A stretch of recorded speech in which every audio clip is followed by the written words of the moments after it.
Lavine, you get to tell us the truth now. Thank you, Talmadge. Thank you for inviting me here. This is, I don't know, third or fourth time I've had a chance to talk with TPPF. And in fact, there are several things, if you don't put that up yet, there are a couple of things that I agree with totally. I was following the Twitter feed yesterday from this conference, and there was stuff coming from the Right on Crime session about bail, and I retweeted it. I agreed with it absolutely.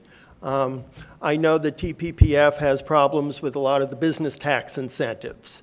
It may be for slightly different reasons, but I think we agree that it's a waste of money. It sometimes rewards companies that would have come here anyway.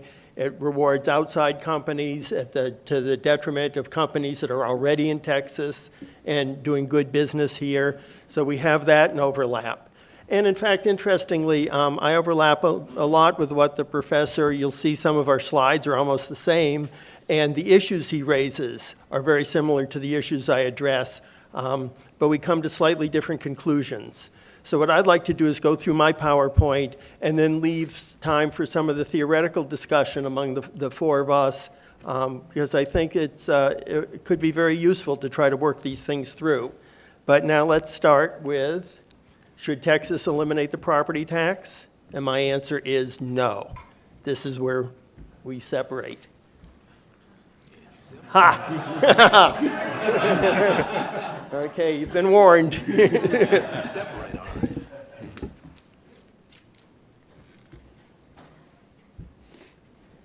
Push the wrong button. There we are. Okay. So, as the professor said, we're essentially a two-tax state. These are similar numbers. Mine come from the controller. He was using the U.S. Census, state and local finance. The definitions are a little different, but the conclusions are about the same. Texas lives pretty much on the sales and property tax. You can see the big pie there is all taxes paid in Texas. About half of them are property taxes.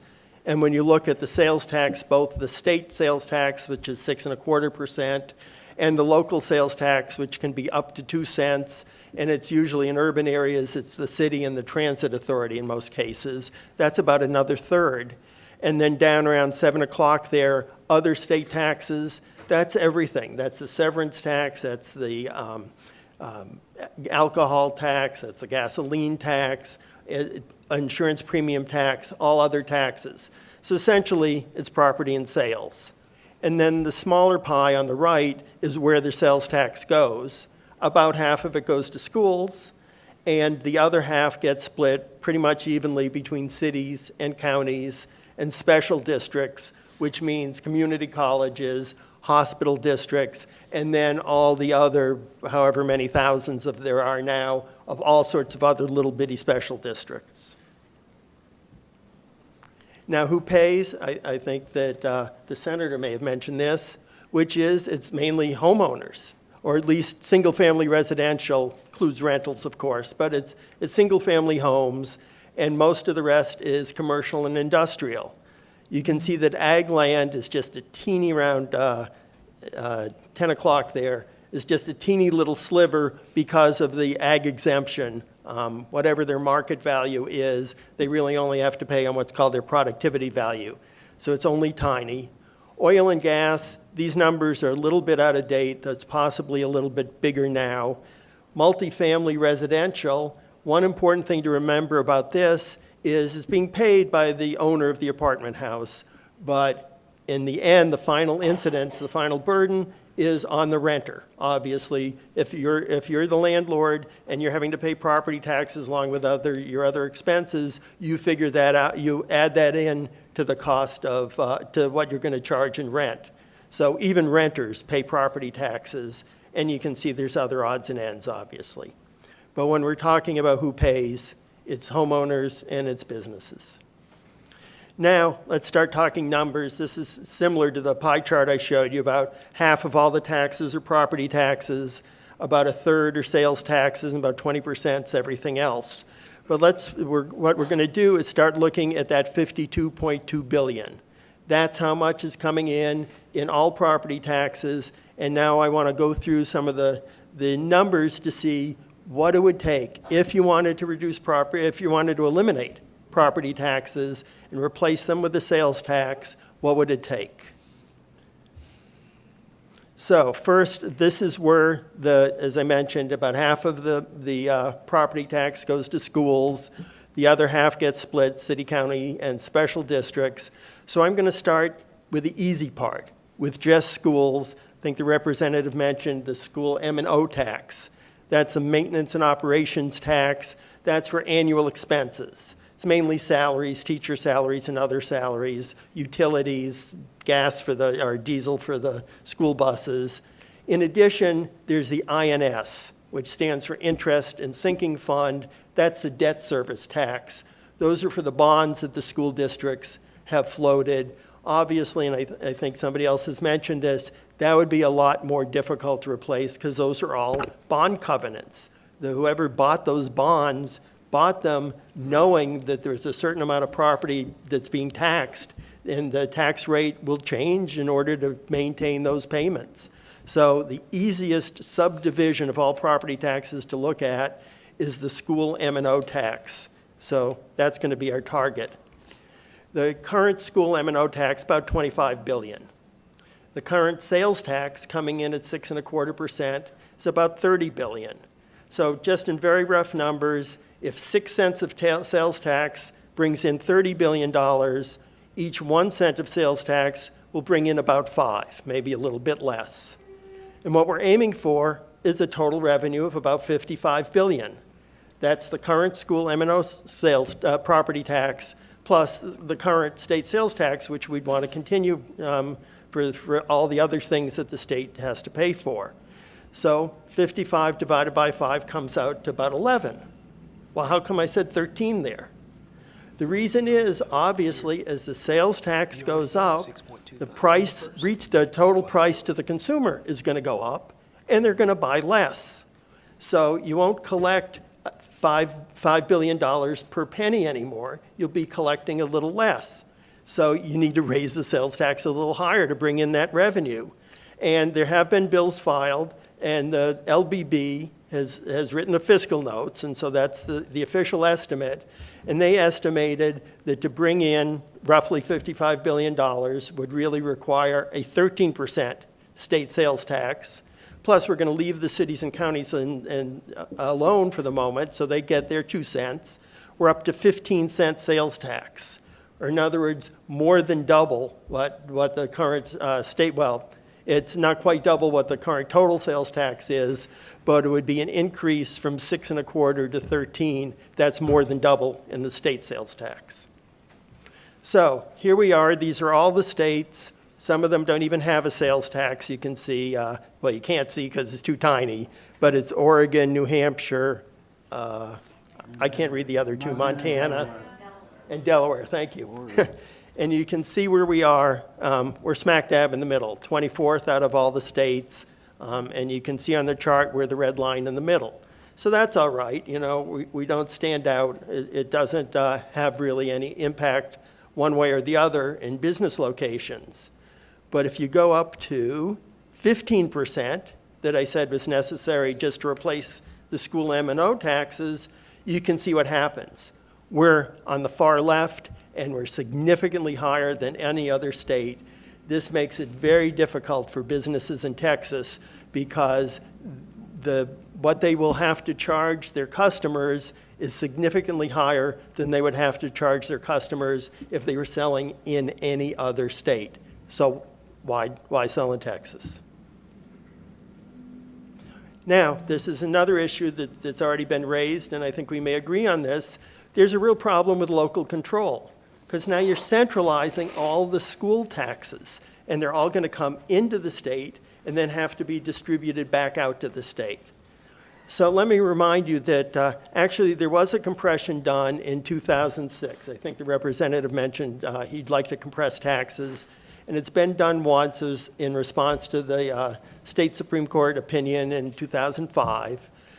School districts went to the Supreme Court and said, look, we're all taxing at $1.50, which was the maximum rate at the time, and we have to do this because of the state's requirements for accreditation.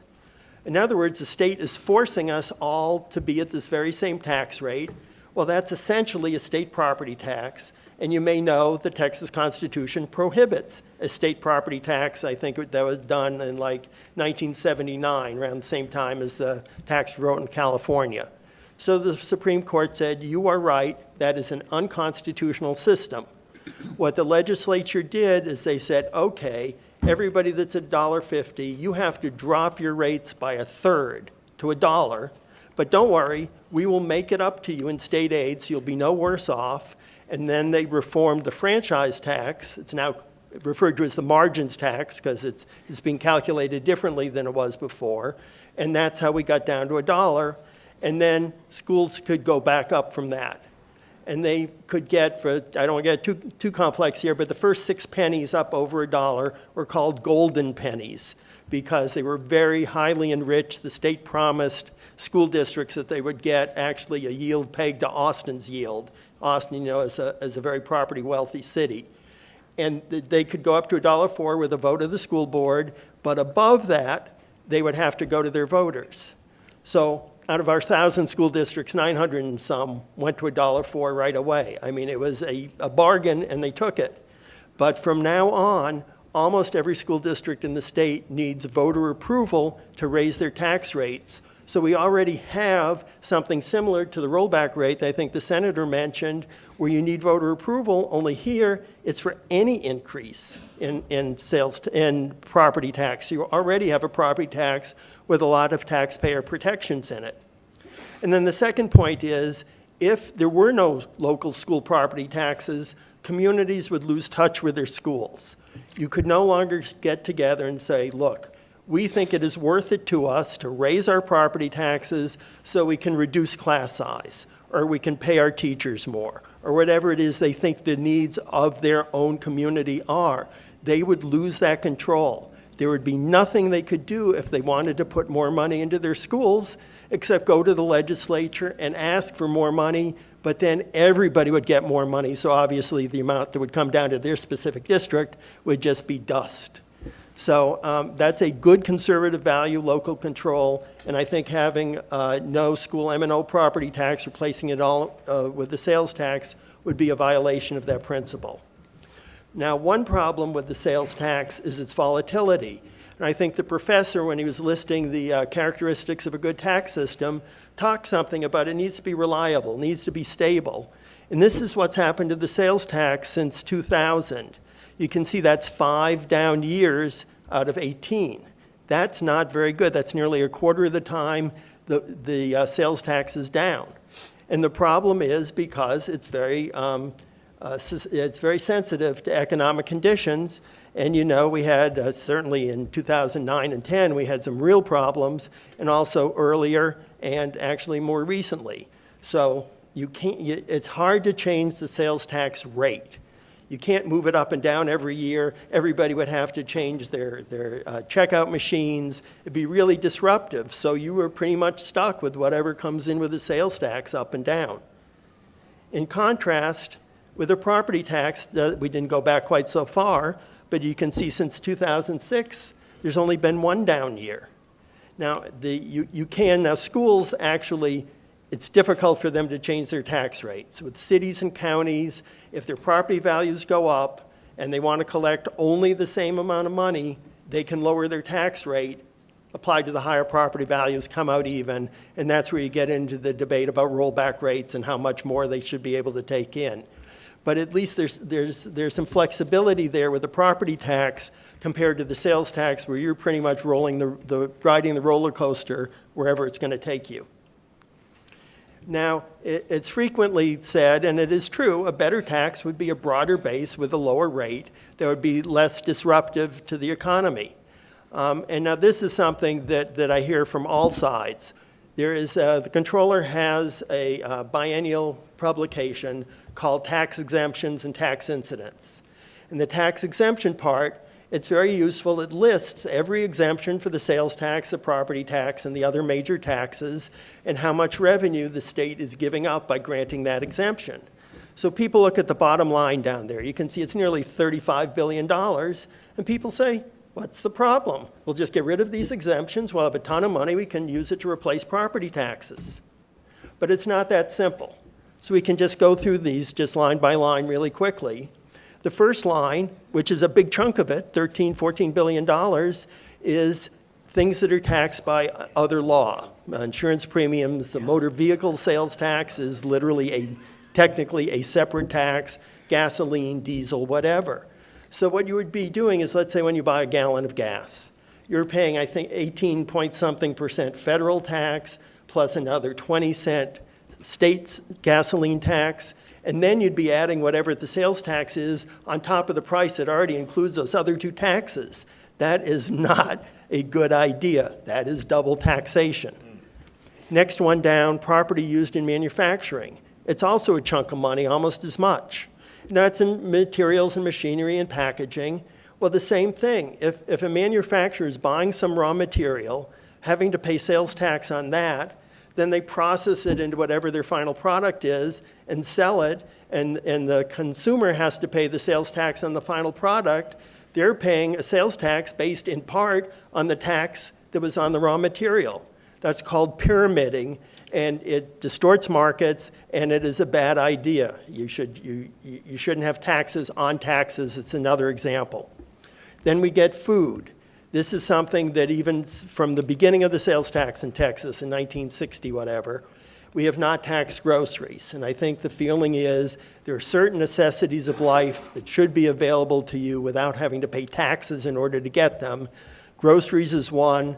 The next one down, gas and electricity, includes residential gas and electricity. And then manufacturing, mining, which is oil and gas, and agricultural is similar to the property used in manufacturing, where they need to use the gas and electricity to do whatever their end product is, and you'd have two layers of taxation. Healthcare, prescription medicine has been exempt for a long time, and then under Governor Bush, we exempted over-the-counter medicine, and I think the feeling was that some people, when their kid has a cough, can go to the doctor and get a prescription. Other people just have to go to the CVS and buy Robitussin, and they shouldn't have to pay sales tax if the people with the prescription don't have to pay sales tax. And also, it's a necessity of life, just like the food. And then the ag items is a kind of manufacturing that's feed and seed. And once you work through these, there's a pretty good public policy reason for all those exemptions. So it is not that easy just to expand the base to lower the rate, because this is what you'd have to do to expand the base. Now, there's one other thing you could do, which is start taxing services. The sales tax, as I mentioned, came to Texas in the mid-20th century, and even though we do tax some services, it still reflects essentially the mid-20th century economy, which was a manufacturing economy. People made things. They bought and sold things. But now we're in the 21st century, and it's a service economy, but we don't tax a lot of services. So this is just some idea of what services are out there that could be taxed and probably should be taxed, and then that would broaden the base a little and bring in more revenue that you could use to cut property taxes or whatever you think you should be doing with the extra revenue. Although I'll have to point out, if you think it's going to be easy to start taxing lawyers, you should come to the Capitol. So this is the final slide I'll show, which is now let's go whole hog. Instead of just the school M&O property taxes, let's go to all property taxes, including those that are pledged for the bonds, including everything from the city, everything from the counties, everything from community colleges, hospital districts, and all the other special districts, and still maintain the $30 billion that the state takes in sales tax, and you need $82 billion. Well, you divide by 5, and it comes out to, what, 16 or 17 plus the 6, and you get up to 22, and you have to round up a little because people will be buying less when the sales tax is higher. You get up to 23%, plus the 2-cent local to keep the cities and counties at least no worse off than they are. and you get up to 25%. And I don't even have to show you how that would look on a chart of all the states. We'd have to, have a little extra piece of paper on top to show what a 25% sales tax would do. So I just wanted to take you through the numbers. It's easy to say there's lots of problems with property taxes. I know how people feel about appraisals. We can talk about all that, but let's just get pragmatic for a second. And instead of just slogans, take a look at what would it take to replace the property tax with the sales tax. I don't think it's a good idea. I don't think it's something we should do.